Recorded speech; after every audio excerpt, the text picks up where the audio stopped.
jQuery और JavaScript की बात को आगे बढ़ाते हैं। आपको याद होगा कि पिछले बार हमने एक HTML अपना कोड लिखा था, कुछ इस प्रकार का था। इसमें हमने my_code एक jQuery का फंक्शन यूज किया था, जो कि यहाँ पर हमने लिखा हुआ है। इसके बारे में हमने कोई भी बात नहीं की थी और साथ में भी बताया था कि जो हमने jQuery डाउनलोड की थी, जो JS फाइल, वो हमने यहाँ पर मार्क कर दी। अगर आप इसको ऑनलाइन भी लेना चाहते हैं तो HTTP करके ले सकते हैं, जहाँ से भी आपको ये लिंक मिले। अभी क्योंकि हमने लोकल लेवल पे रखा हुआ है, यहाँ पर हमने जहाँ पर अपना प्रोग्राम बनाया था, आपको याद होगा कि JS में बनाया था, यहाँ पर हमने लोकल कॉपी रखी है, HTML भी साथ में है और JS भी साथ में है। तो अब हम क्या करेंगे कि आज बात करेंगे सिलेक्टर्स की। और सिलेक्टर क्या होते हैं अभी आपको थोड़ी देर में क्लियर होगा।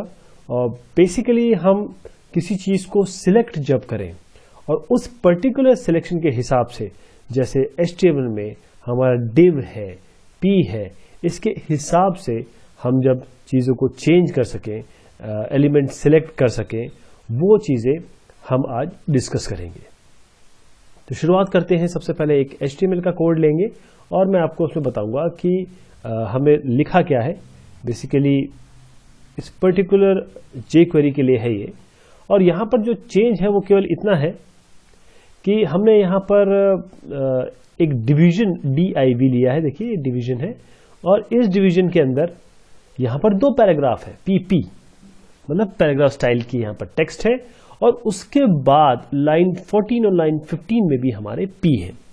ध्यान दीजिएगा कि इस एक div है, क्योंकि हम सिलेक्शन का उपयोग करने वाले हैं, तो इसलिए मैं आपको एम्फसाइज कर रहा हूं कि हम div और p के हिसाब से इसको देखिएगा किस तरीके से हम सिलेक्ट करते हैं पर्टिकुलर चीज को अपने HTML कोड में jQuery के थ्रू। इसके अलावा इसके अंदर हमने यहाँ पर एक स्ट्रॉन्ग दिया है। स्ट्रॉन्ग मतलब ये होता है कि हमारे जो स्ट्रॉन्ग के अंदर कंटेंट है वो बोल्ड हो जाएगा। तो 4 स्ट्रॉन्ग है हमारे, इन्हीं पे हम फेरबदल करते रहेंगे। अब आते हैं हमारे यहाँ पर माई कोड यानी कि jQuery पर। तो इससे पहले कि मैं इसकी बात करूं, क्योंकि पिछले मरतबा हमने इसके बारे में कोई भी डिस्कशन नहीं किया था, तो मैं एक एक चीज लिख के पहले आपको बता दूं ताकि आगे के लिए आपको आसानी हो और फिर हम इसमें फेरबदल करेंगे और देखेंगे क्या चेंज होता है। तो सबसे पहले जो आपका jQuery है वहां हम स्टार्ट करेंगे डॉलर से। $साइन है, यहां पर आपको डॉक्यूमेंट लिखना पड़ेगा और इसे बड़ा कर देता हूं। यहाँ पर आप डॉक्यूमेंट लिखना पड़ेगा आपको और उसके बाद स्मॉल में लिखिए इसको, क्योंकि केस सेंसिटिव है ये डॉक्यूमेंट। और यहाँ पर आप लिखिए .ready। और रेडी क्या है, अब यहाँ पर आपको फंक्शन लिखना है, रेडी फंक्शन। देखिएगा आप यहाँ पर हम लिखेंगे फंक्शन और इस फंक्शन को बंद करिए और ब्रेस शुरू करिए। यहाँ जो आपको फंक्शन लिखना है वो हम यहां पर शुरू करेंगे $साइन से। और अब इसके अंदर जो मैं देने वाला हूं वो मैं आपको बताऊं कि मैं HTML से लेके आ रहा हूं। HTML में यहां पर मैंने ये तो बता दिया था आपको कि मैंने ये इस तरीके से div लिया है, p लिया है। इसके अलावा मैंने यहां पर एक बटन भी ली है। उस बटन को का नाम जो उसके ऊपर आएगा वो टेस्ट है, टाइप बटन है और टेस्ट बटन इसकी ID है। तो हम इस ID का उपयोग करेंगे अपने JS में जाके। तो इसको कॉपी कर लीजिए और यहां पर पेस्ट कर लीजिए, लेकिन it has to be followed by a hash. और ऐसे काम नहीं चलेगा, ध्यान दीजिएगा, सिंगल कोड या डबल कोड के अंदर आएगा। ये सिंगल कोड या डबल कोड के अंदर आएगा। एक एक चीज देख लीजिए, पहले हमने टेस्ट बटन लिया, फिर हैश लगाया, फिर डबल कोट्स दिया। अब इस पे अगर यूजर क्लिक करता है, क्लिक इवेंट पे हम काम कर रहे हैं, इस पे अगर यूजर क्लिक करता है तब क्या फंक्शन होगा वो मैं यहां लिखने जा रहा हूं। अगर मैं इस फंक्शन को कॉपी कर लेता हूं, कॉपी पेस्ट करने से ठीक रहेगा ताकि हमारी राइटिंग में एरर ना हो। अगेन फिर इसके अंदर क्या होगा, देखिए 2 चीजें हो रही है। डॉक्यूमेंट को रेडी कराया, टेस्ट बटन पे टेस्ट फंक्शन पे क्लिक करने पर क्या होगा। अब यहां पर देखिए थोड़ा सा इसको आगे बढ़ा देता हूं ताकि आपको वेरिएशन पता चले। यहां पर हम फिर से अगेन डॉलर, कोई भी अगर चीज लेंगे वो $, से शुरुआत करेंगे और यहां पर देंगे आपके div। आपको याद होगा हमने 2 div बनाए हुए हैं, मतलब div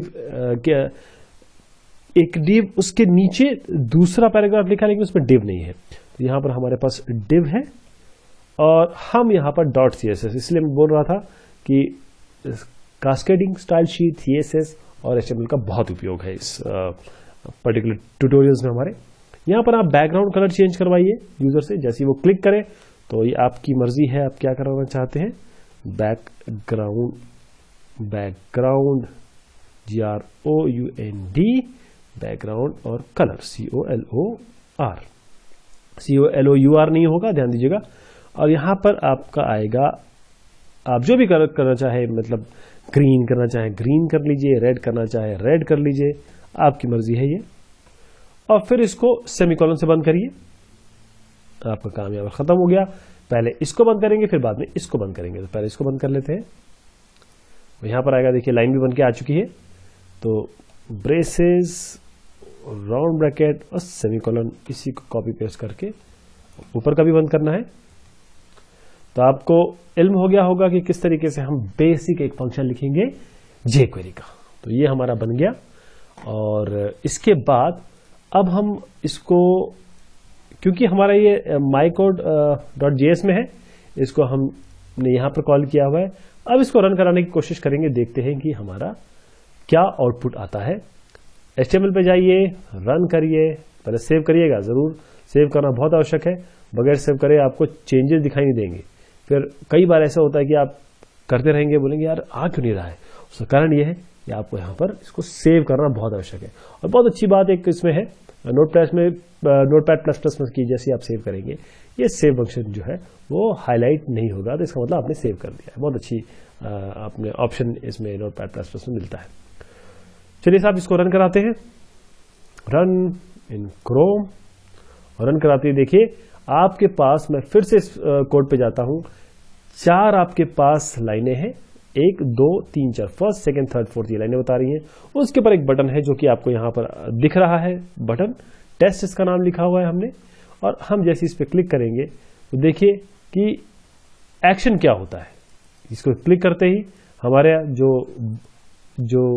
बैकग्राउंड में चीज है वो चलनी चाहिए। तो आप देखिए कि टेस्ट बटन पे जैसे ही आप क्लिक करेंगे तो बैकग्राउंड जो कलर है वो आपका रेड होना चाहिए।